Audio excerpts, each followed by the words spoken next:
बंदे बंदे कहामा में लंबे लंबे तार रे बंदे बंदे कहामा के छौरन रंगदार रे बंदे बंदे कहामा के छौरन रंगदार रे बंदे बंदे हिलासा में लंबे लंबे तार रे बंदे बंदे हिलासा में लंबे लंबे तार रे बंदे बंदे नालंदा जिला के छौरन रंगदार रे बंदे बंदे नालंदा जिला के छौरन रंगदार रे बंदे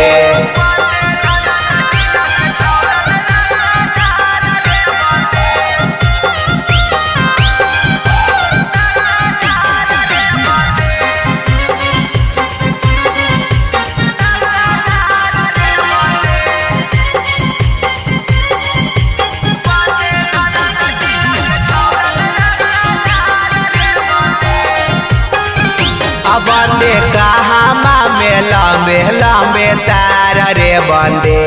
बंदे कहामा में लंबे लंबे तार रे बंदे बंदे कहामा के छौरन रंगदार रे बंदे बंदे कहामा के छौरन रंगदार रे बंदे बंदे राजौली में लंबे लंबे तार रे बंदे बंदे राजौली में लंबे लंबे तार रे बंदे बंदे नवादा जिला के छौरन रंगदार रे बंदे बंदे नवादा जिला के छौरन रंगदार रे बंदे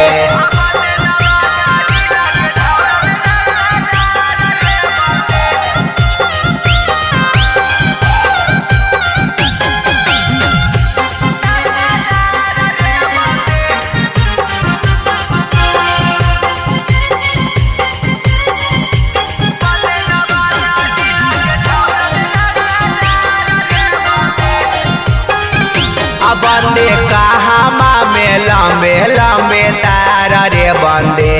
बंदे कहामा में लंबे लंबे तार रे बंदे बंदे कहामा के छौरन रंगदार रे बंदे बंदे कहामा के छौरन रंगदार रे बंदे बंदे मोकामा में लंबे लंबे तार रे बंदे बंदे मोकामा में लंबे लंबे तार रे बंदे बंदे पटना जिला के छौरन रंगदार रे बंदे बंदे पटना जिला के छौरन